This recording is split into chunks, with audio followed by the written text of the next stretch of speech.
ए चाष काम करिबारे मोर अनुभूति एवं एक्सपीरियंस मध्य अछि। जेहेतु चाषी परिवार रो मु आसीछि, बापा चाष काम करती, जदिओ सरकारी चाकरी थिला बापा पाखरे, किंतु बापा जड़े चाषी, आमर चाष जमी अच्छी, चाषी परिवार रो आसीछि। आउ मु चाष काम रे मोर बहुत अनुभूति भी अच्छी। गोटे दिन मोर मने पड़ुछि, यही भड़िया धू धू खरारे गोटे बिलरे धान बुणा हवा पूर्वर दोहला काम हला।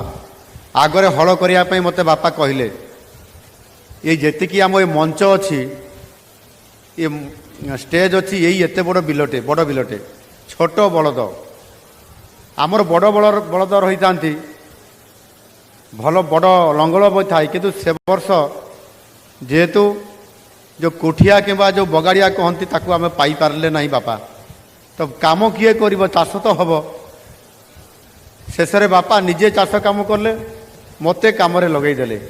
मुझे +2 पढ़ुली, +2 +3 भितर यार काम करने पड़ो, सका उठापी पड़ो, चाष कम राति जमी खलार धान अमल करने जो धान ये को पकईकरी से धान मड़ा काम हुए, जो थे कि बलद ताकू चलेले से धान बाहर, ये काम भी करने पड़े। राति 3टार उठापी पड़ो, पिला समय 3टा बेलू उठा केते कष्ट,